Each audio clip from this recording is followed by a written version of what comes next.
Welcome to the viewers. Green Pen স্কুলের পক্ষ থেকে সবাইকে আন্তরিক শুভেচ্ছা এবং অভিনন্দন। তো আমরা এই মুহূর্তে যে ক্লাসটা নিতে চাই তার টপিক বা মূল যে কনসেপ্ট সেটা হচ্ছে এএমইউ।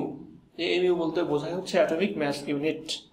তো অ্যাটমিক ম্যাস ইউনিটের একটা ভ্যালু আছে যেটাকে আমরা 1 ডাল্টন বলে থাকি। এর যে ভ্যালুটা সেটা হচ্ছে আমাদের, তোমরা দেখতে পাচ্ছ 1 AMU মানে atomic mass unit equal to লিখলাম 1.66 into 10 to the power minus 24 গ্রাম। তো এটা দিয়ে আমরা কি কাজে ব্যবহার করব বা এটার অ্যাপ্লিকেশনটা কোথায় সেটা এখন আমরা দেখানোর চেষ্টা করব।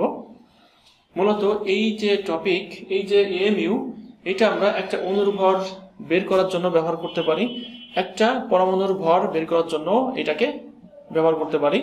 কিভাবে? অণুর ভর বের করার জন্য আমরা আণবিক ভরটাকে ইউজ করব, আর পরমাণুর ভরটা বের করার জন্য আমরা পারমাণবিক ভরটাকে ইউজ করব। কিরকম একটু দেখি।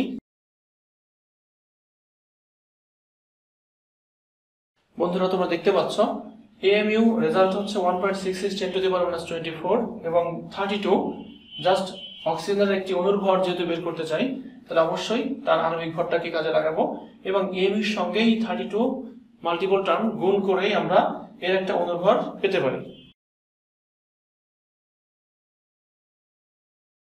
দেখতে পাচ্ছ যে এখানে অক্সিজেনের একটি অণুর ভর হবে হচ্ছে AMU গুণ 32 1.66 minus 10 to the power minus 24 গুণ 32 ইকুয়াল টু আসছে এত গ্রাম।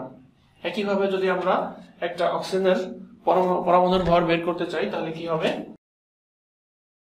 তাহলে অক্সিজেনের একটা পরমাণুর ভর হবে এরকম যে AMU এর সঙ্গে আমরা 16 গুণ করব। 16 কেন দিচ্ছি? এটা হচ্ছে অক্সিজেনের পারমাণবিক ভর, তাই। তার মানে এখানে আসছে হচ্ছে অক্সিজেনের একটি পরমাণুর ভর। জাস্ট এখানে আমরা লিখবো হচ্ছে পরমাণুর ভর ইকুয়াল টু হচ্ছে AMU গুণ 16 equal to 1.66 10 to the power minus 24 গুণ 16 equal to 2.656 10 to the power minus 23 গ্রাম। এটা হচ্ছে অক্সিজেনের একটি পরমাণুর ভর। সিমিলার ওয়েতে আমরা যদি কার্বনের একটা পরমাণুর ভর বের করতে চাই তাহলে কেমন হবে?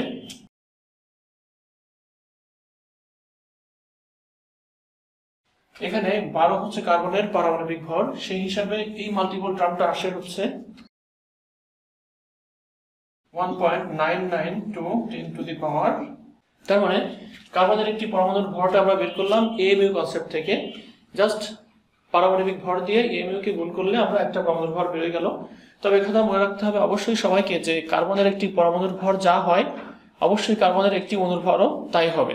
কেন? কারণ হচ্ছে কার্বনের যে সংকেত, অর্থাৎ কার্বনকে অণু আকারে প্রকাশ করার জন্য আমরা যেটা ইউজ করি সেটা হচ্ছে সি।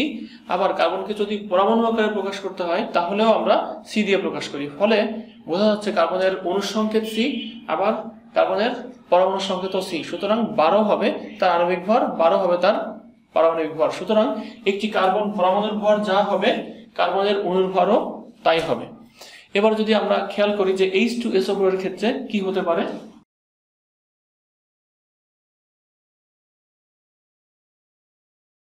তার মানে একটা সালফিউরিক অ্যাসিড অণুর ভর কত হবে? 1 AMU এর সঙ্গে আমরা যদি 98 গুণ করি তাহলে 1.66 10 to the power minus 24 into 98, তাকে যদি আবার রোল করা হয় 1.63 into 10 to the power minus 22 গ্রাম একটা সালফিউরিক অ্যাসিড অণুর ভর এটা দাঁড়াচ্ছে। সিমিলার ওয়েতে যদি আমরা একটা পানির অণুর ভর বের করতে চাই তাহলে কি করতে পারি?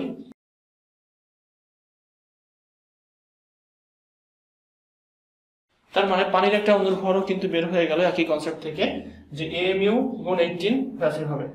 তাহলে একটা পরমাণুর ভর অথবা একটা অণুর ভর কিভাবে বের করতে হয় AMU থেকে সেটা এই ক্লাসে দেখানোর চেষ্টা করলাম। তোমরা এছাড়াও আরো যেসব এক্সাম্পল আছে সেগুলো যদি একটু প্র্যাকটিস করো বই থেকে কালেক্ট করে, তাহলে আই থিঙ্ক এই বিষয়টি আর কঠিন থাকবে না। এগুলো কেন কাজে লাগে?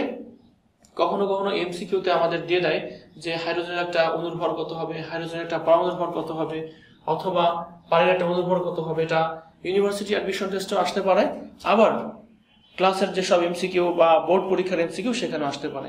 তো বন্ধুরা, ধন্যবাদ। আজকের মতো সবাই ভালো থাকবা। Thank you.